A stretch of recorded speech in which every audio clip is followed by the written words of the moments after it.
beautiful people of the internet. How are you doing today? My name is Jackie and welcome back to my YouTube channel. I am here once again with my trusty murder solving whiteboard to try to solve another Agatha Christie mystery.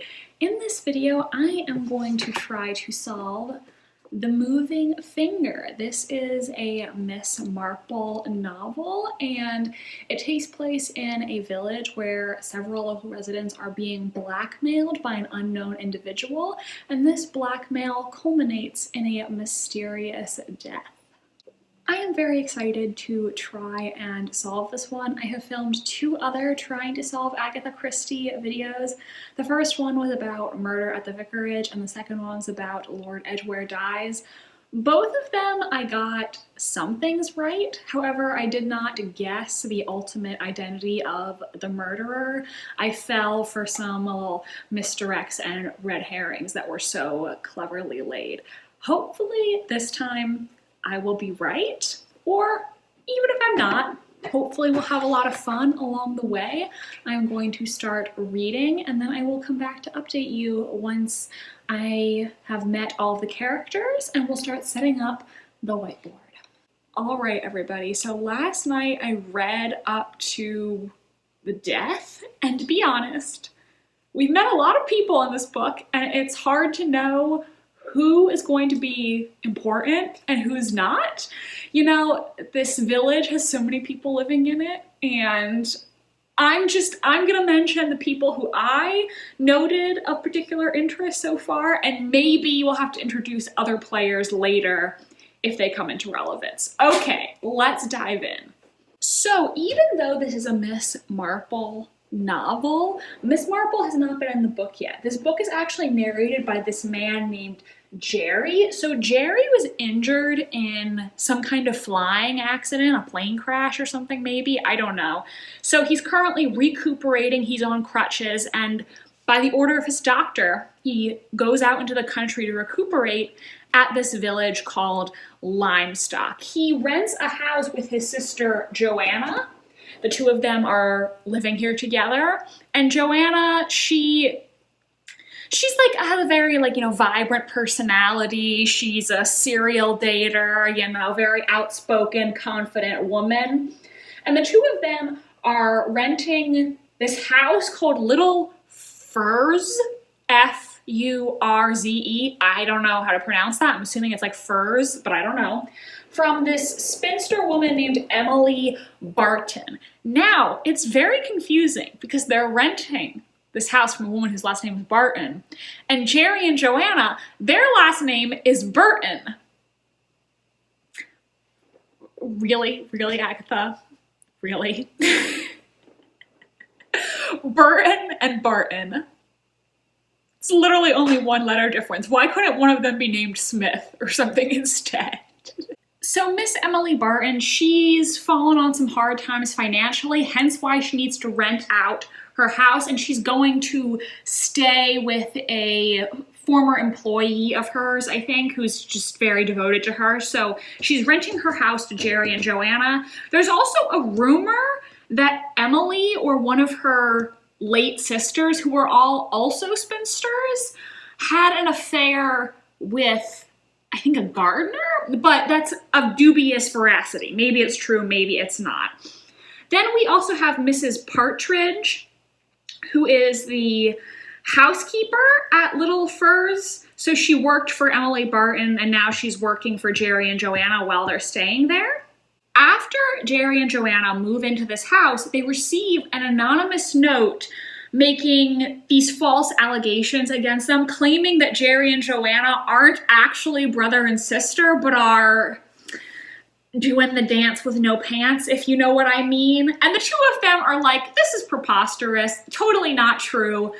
Let's not worry too much about it. But when Jerry brings it up to his physician, Dr. Owen Griffith, the doctor who is taking care of him while he's in Limestock, Owen tells him lots of other people have received these anonymous notes around town, all of them sexual in nature and levying accusations. Owen himself received one claiming that he was having sex with patients.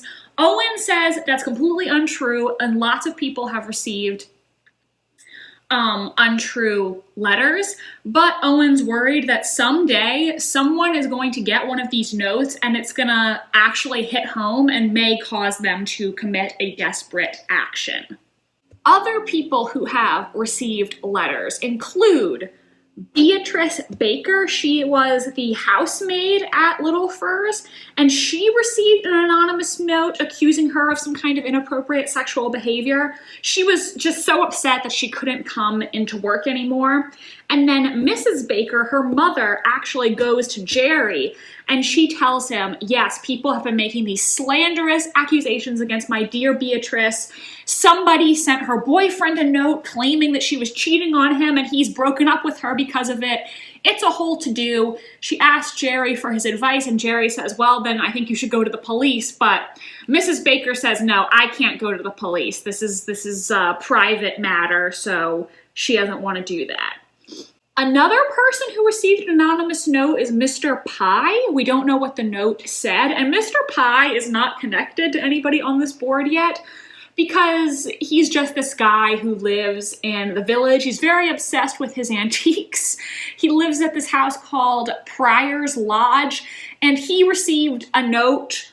It showed up while Jerry and Joanna were at his house, but we don't know what it said. Now, some of our most important characters so far are the Symmingtons. So Richard, or Dick Symmington, is the solicitor in Limestock, and he received an anonymous letter accusing him of having sex with his secretary, Miss Ginch.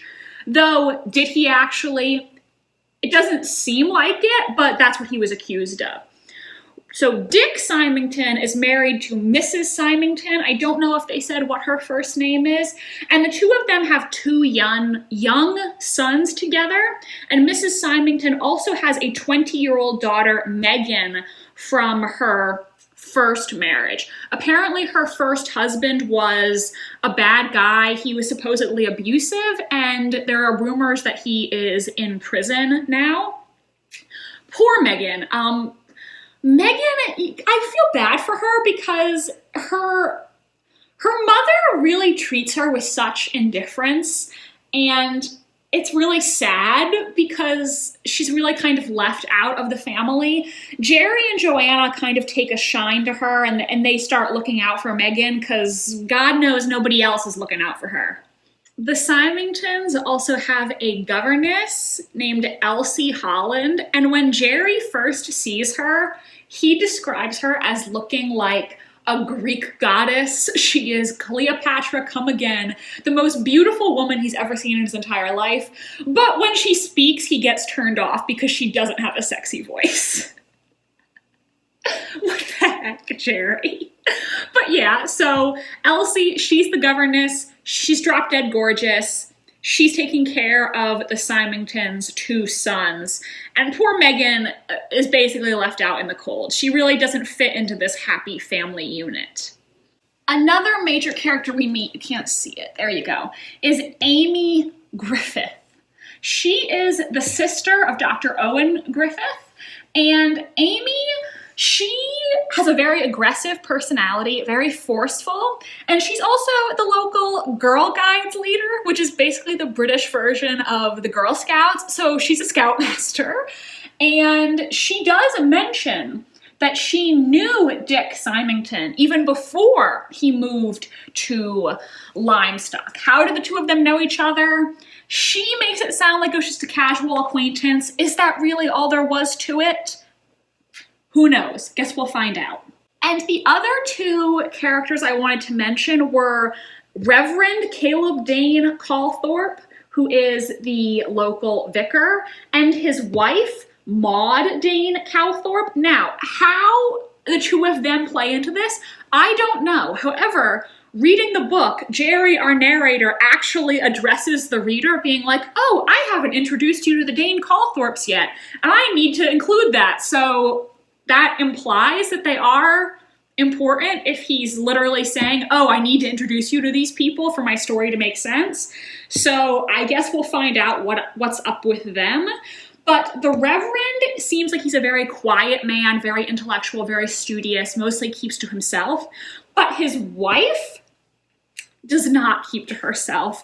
Jerry says that he and pretty much everyone else in the village is low-key afraid of her because Mrs. Dane Calthorpe somehow just seems to know everybody's business. Like, you cannot keep a secret from this woman. She sniffs it out like a bloodhound. So, now the circumstances of the suspicious death. Owen comes to tell Jerry that Mrs. Symmington is dead. She supposedly killed herself after receiving one of these anonymous letters. When she was found dead, she had left a note saying, "I can't go on." The envelope was on the floor by her chair, and the letter had been balled up and thrown into the fireplace. The letter claimed that Mrs. Symmington had been unfaithful to her husband and that the second of their two sons was actually not his. Is this true or not?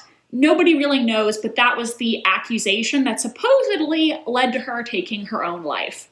Owen thinks that it's possible that because Mrs. Symmington was already a woman of fragile health and nerves, this just was the slight push she needed. And so even if the accusations weren't true, it still could have had a profound effect on her psyche due to her fragile mental state. Now, the death occurred sometime between 3 and 4 p.m., and supposedly she killed herself by drinking cyanide. She had it in the shed to kill wasps' nests, but I don't know. Also, if you were going to kill yourself, would you drink cyanide? I don't know. That sounds very painful, and I don't know if you were gonna actually do that to yourself. Would you really use cyanide? I mean, obviously we know it's not going to be as straightforward as she just killed herself, because then we wouldn't have a mystery now, would we? But that's what everyone believes as of now. The only other information is Megan is now staying with Jerry and Joanna for a couple days after her mother's death. And we found out about this old acquaintance between Amy and Mr. Symmington. How exactly did the two of them meet each other? What's the circumstance of their friendship, acquaintance, whatever you want to call it? Guess we'll find out. I tried to color code my board a little bit. So blue lines indicate a family relationship, green a professional relationship, red for romantic, and then I just used a yellow here for an acquaintance of an unknown nature. And like I said, some of these people aren't really connected to the others because they're just people who live in this village, and I'm not sure exactly how to characterize their relationships with the others, but we'll see what we discover as we keep reading. Right now, do I have any theories? For a moment, I was wondering if it was possible that Jerry is somehow more involved than he wants us to believe. I don't know if that's actually possible based on some of the comments in his narration, but I don't know. That would be quite a twist. And also, Joanna? Is it possible that Joanna maybe, actually knows somebody in Limestock already? I don't know. But really, it could be any of them. I don't know. You guys, I don't know what to think. I have no good theory. I feel like this book has not given me much to go on. Maybe I'm just dumb and I can't see it. But right now, I feel like there really aren't that many clues. And it's kind of irritating because in his narration, Jerry is making these, classic dramatic asides, being like, if only I'd been paying more attention, maybe I could have figured it out then, and stuff like that. And I'm like, bitch, how could you have figured it out? I don't feel like, what am I not seeing? It's very frustrating. So I guess let's just continue talking about what's happened. I put a little X next to Mrs. Symmington because she's dead. Rest in peace. So another letter comes accusing Joanna of being, quote, a trollop. But this time, Jerry says, no, we are 100% taking this to the police, and he goes to talk to Superintendent Nash, their local police guy, I guess. So, some things about the letter. The envelope is typed, but the letter is made out of printed and pasted words, like, you know, the classic, you know, ransom note, look. They've called up an Inspector Graves from London, who is an expert in threatening notes, and he says that the letters which were pasted in the notes come from an old book circa 1830. How he determined that, I don't know. It's very specific. They do not have any fingerprints on them. They are ordinary envelopes written by a Windsor 7 typewriter with the A and T out of alignment. All of them were posted locally. Now, this typewriter with the distinctive misaligned keys originally belonged to Mr. Symmington, but he then donated this typewriter to the local Women's Institute, where any local woman could go and feasibly use this typewriter. I should also mention that Nash and Graves firmly believe the writer of these letters is a woman, but is it really? That kind of makes me wonder if maybe it could be a man and they're just not, you know, considering half of the suspect pool. Anyways, Graves believes whoever is writing these notes is an educated woman and she's been typing using one finger, possibly to disguise the fact that she is actually a skilled typist. Now, Nash and Graves ask, well, who do we know definitely hasn't received a letter? And Jerry says that Emily Barton hasn't received one based on a comment she made to him earlier in the day. However, this later is determined to be a falsehood. She actually did receive one, but she didn't want to admit to it because it's so indelicate. And this letter apparently accused her of poisoning her dead mother and her late sisters, which is quite an accusation. Let's see, what else? Oh, I wrote down that I think Owen has a crush on Joanna. There's been kind of a plot element where Joanna is always offended because Dr. Owen Griffith always like avoids her if he sees her in the street. And I think that's actually just because he has a crush on her and he don't know how to act. What else happened? So Mr. Symington's secretary, Miss Ginch, has quit her job due to the rumors about her sleeping with Mr. Symmington, though Jerry observes that she seems rather amused by the whole thing and not all that troubled. Now, here's a significant plot thread. This woman named Agnes Wodell calls Little Furs asking to speak to Mrs. Partridge on the phone. So Mrs. Partridge says that Agnes used to work with her. She started working in the service industry when she was 16, and because Agnes had no family, she developed a sort of maternal affection for Mrs. Partridge, looked up to her, went to her for advice. And so Agnes has called and asked if she could come round for tea that afternoon to speak to Mrs. Partridge. Mrs. Partridge, she says this is something that Emily would never allow if she was here because it's just not considered proper. Emily Barton has a very, old-fashioned sensibilities with regards to how staff should act. But Jerry and Joanna are like, yeah, that's fine. She can come visit you for tea. Like, we don't care. While Agnes is supposed to stop by to see Mrs. Partridge, Jerry and Joanna go to have tea with Emily Barton. And Emily Barton makes a comment about how much Amy Griffith sacrificed for her brother, which is interesting. I wonder if maybe she was once a potential love interest for Richard Symmington, but she refused him so she could stay with Owen. I don't know. I just thought that was an interesting comment.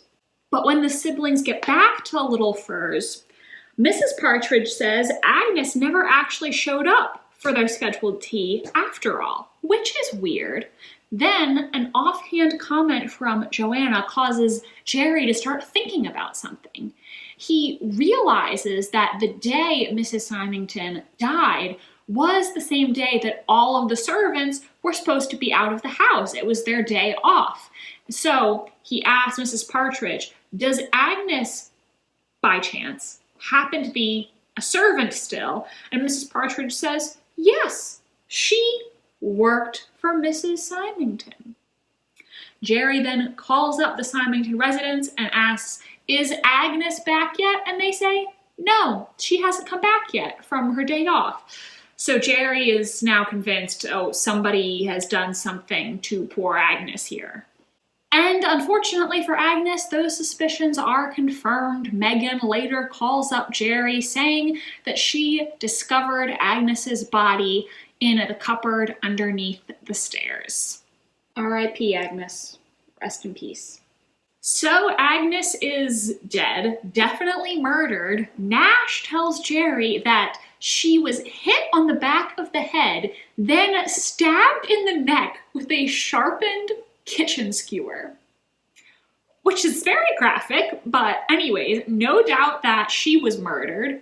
And Nash is sort of taking Jerry into his confidence because he believes that Jerry has no motive to send these letters, and also he can use his social position to maybe find out things that Nash can't, since he's not a member of this social circle, you know what I mean?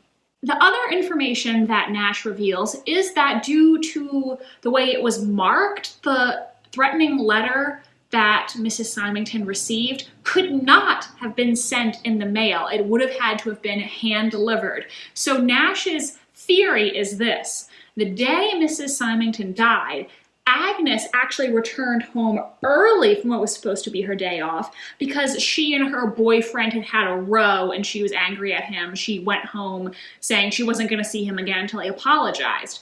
Superintendent Nash thus believes that Agnes was probably watching the front door, waiting to see if her boyfriend was going to come apologize to her. And she must then have seen someone deliver the anonymous letter that resulted in Mrs. Symmington's death. She was probably going to ask Mrs. Partridge what she should do with this information, but was killed before she had the chance to share what she knew. I don't know who I think is behind these letters, and I'm getting really thrown off by the fact that Jerry is making these comments saying, oh, I should have known. If only I'd thought a little harder, I could have figured it out. And I'm like, how could you have figured it out? I feel like I know so little. I'm perplexed. I'll just say some people who I think are a little sus. Like I said, the fact that the police are so convinced this was a woman makes me wonder if it could actually be a man who's behind all of this. And it was Richard Symmington's typewriter that was used to write these letters. So is it possible that he typed up a whole bunch of letters before he got rid of the typewriter to sort of get rid of the evidence? Like, is that possible? I don't know. That was a thought I had. Could it possibly be Emily Barton? Because there was that passing comment about how she or one of her sisters potentially had a love affair many years ago. So is that motivating her to spread these, to send these notes accusing people of sexual misconduct, for lack of a better word? I don't know. And if we want to go for the person who is the most obvious suspect, I think that would have to be Megan. I think it would make perfect sense for Megan to want to cause people in the village anguish because nobody in this village cares about her or treats her well. So if anyone is going to have a lot of pent-up rage, it would be her. I really don't know. I feel like this book has not given me a lot of tangible clues, and I just don't know. So that's about it for this update. Hopefully, when I update you again later, I'll have a better idea of what's going on. All right, y'all, it is a new day, and I feel like I have cracked this case wide open, but let me just talk about what I read last night before bed. Remember, Joanna received an anonymous note calling her a trollop. And remember, all of the envelopes that the letters come in are typed, whereas the actual letter itself is just cut out from a book. So Nash tells the siblings that the letter calling Joanna a trollop was placed in an envelope that was originally addressed to Miss Barton, and then the person went back and tried to change the A into a U. So I gave Agatha Christie crap for Burton and Barton being so similar, but it actually ended up being relevant to the plot. So my bad, Agatha. In his narration, Jerry then remarks, quote, That remark, properly interpreted, ought to have given us a clue to the whole business.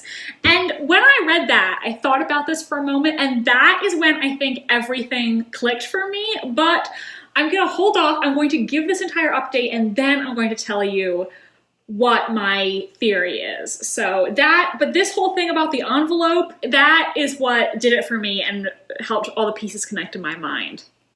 Jerry and Joanna then talk about who they think is behind this. Jerry suspects Mrs. Partridge, and Joanna suspects Mr. Pie, which makes me immediately think, well, then it was neither of them, because nobody suspects the villain until the very end, most of the time. Megan has been staying with Jerry and Joanna after her mother's death, but she decides to go back to the Symmington house upon the advice of Amy Griffith. And Amy tells Jerry, yes, I told Megan this, but that's because people are speculating that Elsie, the governess, wants to marry Richard Symmington, and now that he's a widower. And Amy is basically looking out for them, telling Megan, like, you should go back to the house so people will not gossip as much about your stepfather and Elsie. And soon after, when Jerry goes into the library, he picks up an old prayer book of Miss Barton's, and he realizes that that is the book that all the letters were cut out of. The middle pages have all been ripped out, and that's what the anonymous letter writer has been using. He tells Superintendent Nash this, and there's also, okay, so this is the second time that something has been brought up, and I didn't mention it the first time, so I'm definitely going to mention it now. We find out that Dr. Owen Griffith had prescribed the late Mrs. Symmington, who you know was a very nervous, sickly woman, he had prescribed her some kind of medication, and Superintendent Nash is asking Owen about these pills. You know, why would she kill herself with cyanide when she could have taken the pills instead? Wouldn't that have been a more pleasant way to go? And, you know, Owen basically is like, yeah, I don't really know. So considering the pills have been brought up twice now, I think that's going to be important. I mean, obviously, do any of us believe that Mrs. Symmington really killed herself? No, we do not. Then, Mrs. Dane Calthorpe. She is saying, like, listen, this investigation is not proceeding fast enough for my liking, so I'm going to call in an expert to get to the bottom of this business. And who is that expert? None other than Miss Jane Marple, our favorite nosy spinster lady detective. She is on the case. Then here's another thing that happened, and I'm not quite sure what to make of this, but Jerry comes home, and okay, so it's relevant to mention that I said before, I think Owen Griffith has a crush on Joanna, and he has kind of been a little awkward and evasive around her, but him being hard to get has just made Joanna finally see him as a potential romantic interest. I don't know if he's doing it on purpose or if he's just awkward, but this hard to get thing, it's really working for her. So Jerry comes home and Joanna has left a note by the telephone saying, if Owen calls, tell him I can't go on Tuesday, but I could manage Wednesday or Thursday. Something like that. And Jerry remarks in his narration that something about that note bothered him, but he didn't know what it was.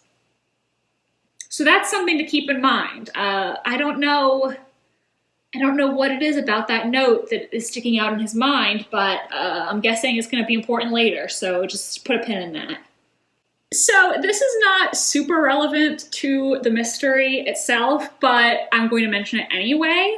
So in the past several chapters, I've been getting the vibe that I thought Jerry and Megan Hunter, the late Mrs. Symmington's daughter, were going to end up together. I was picking up that vibe, and that is all but confirmed in this chapter. He ends up taking Megan with him to London for the day, and he gives her a head-to-toe makeover. She is having her 90s rom-com moment, like the girl who takes off her glasses and all of a sudden she's sexy. That is Megan's transformation in this moment, and Jerry is clearly now seeing sweet little Megan in a romantic light. When Jerry gets home after spending the entire day in London with Megan, Joanna gives him an earful saying, you know people are going to talk, you and this girl in London all day. You might just have to marry her now. And Jerry says, you know what? I don't mind if I have to marry her. In fact, I'm going to go there tomorrow and I'm going to propose. And that's what he does. So Jerry proposes marriage to Megan in the least romantic way possible. I think he basically phrases it like, I think we should get married. There's not like this big romantic speech. There's not a, I'm so in love with you. He just comes out and says it. And you know what Megan's answer is? Megan says no.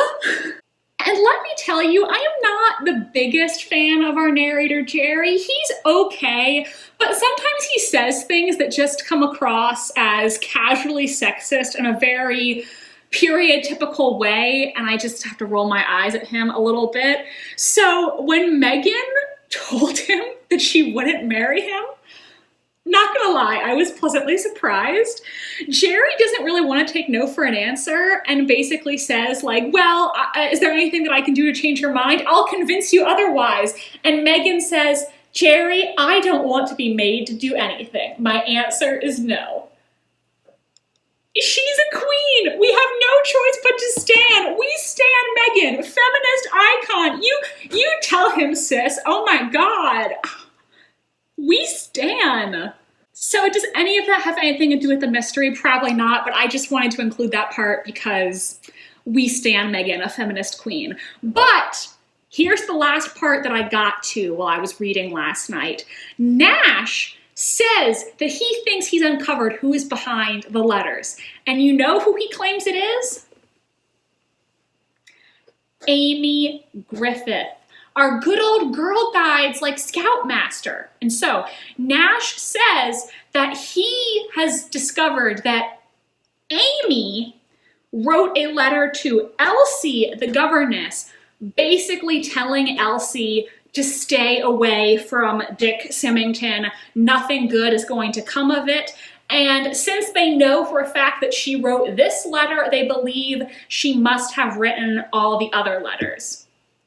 However, I do not believe that, because the letter that Amy sent was actually entirely typewritten. She went to the Women's Institute and wrote it on that typewriter that Dick Symmington donated to the center.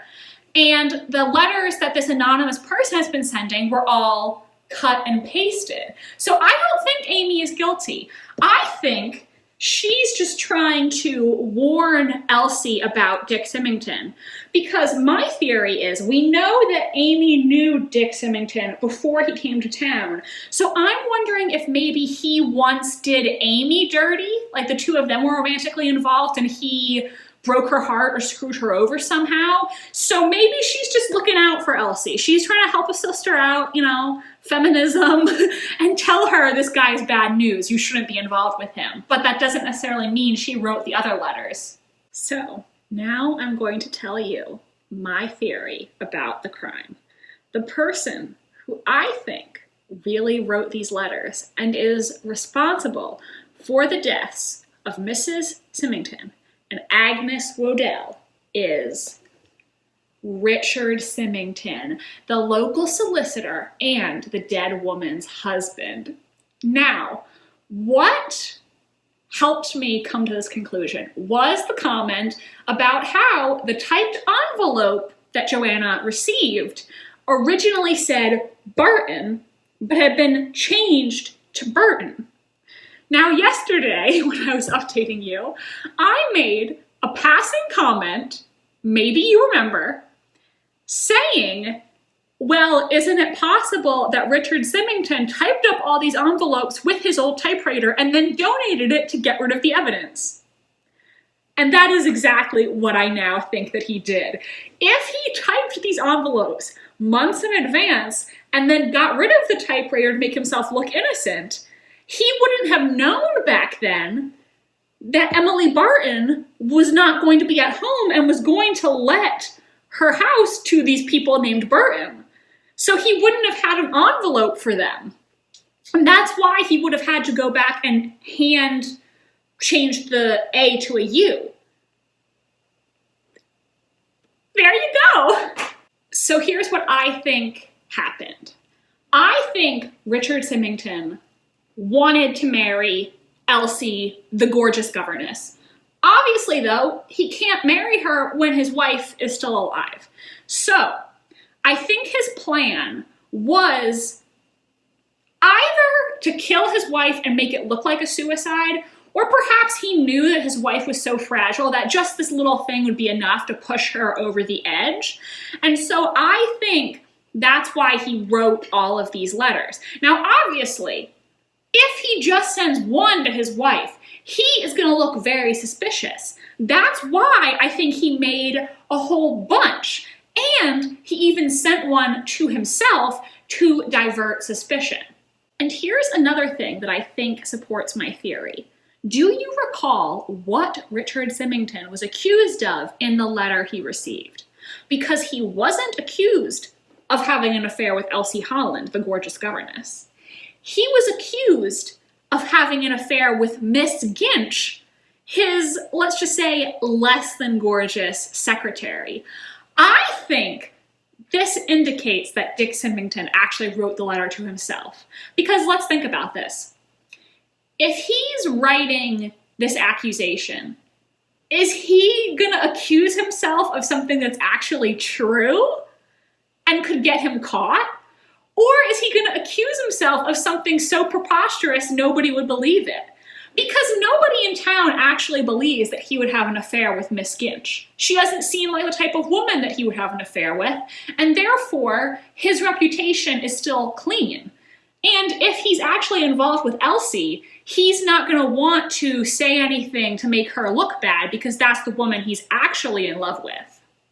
And as far as we know at this point in the story, Elsie Holland never received any anonymous letters. She's one of the only people in town who hasn't been accused of anything. I think that's because the person behind all this is her lover, Mr. Symmington, who is using this anonymous letter thing to cover his own ass. So that is my theory. I think Amy Griffith did not do anything. She did send this one letter to Elsie. However, my theory is she herself had a relationship with Mr. Symmington at one point, and so she's just trying to warn Elsie, not because she's the anonymous letter writer, but just because she knows from firsthand experience how Mr. Symmington can be. That's my theory. I feel great about it. I will update you again once I've read some more. So I ended up reading through to the very end, and we will discuss who ended up being behind it all, but first let me recount the other plot developments that got us there. So when we last spoke, I mentioned that the police think Amy Griffith was the one who was behind it all, and that's because the police were spying on the Women's Institute, waiting to see if anyone would come to use the typewriter, and they saw Amy type the letter to Elsie. They also found the printed pages from which the letters were cut, hidden in her house, the missing pages from Miss Barton's old book. At this point, though, I was thinking to myself, okay, but maybe those pages were planted by my suspect, Richard Symmington, because, like I said, I had this theory that maybe he and Amy were romantically involved, so maybe he wanted to get revenge or something. I was still 100% team Amy is innocent, and so is Miss Marple. She doesn't think that Amy did it either. Now, Jerry has a conversation with Miss Marple where Miss Marple compliments Megan on her courage, and after Jerry sees Miss Marple and Megan having a conversation, he starts to get a little worried. Does Miss Marple actually think that Megan did this? Surely not. So he decides that he's going to go to the Symmington house and just look through the window, as one does. So Jerry goes to their house and he sees Megan walk into the room where Richard Symmington was currently getting cozy with Elsie Holland. Elsie leaves the room when Megan comes in, and Megan tells her stepfather, "I saw what you did to my mother's medicine, and unless you pay me off, I'm going to tell." So, you know where this is going. Jerry rushes to get the police, and they return to the house just in time to see Richard Symmington attempting to kill Megan by sticking her head in the gas oven. Yup, guys, it was Richard Symmington behind it all, and that means that I guessed correctly. I solved the mystery, you guys. I am so proud of myself.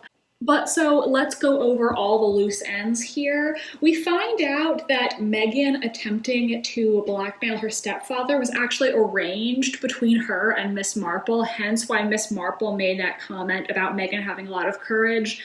Miss Marple apparently was suspicious of Richard Symmington, but she knew there was no solid proof, so she asked Megan to help her so that they could find incriminating information against him.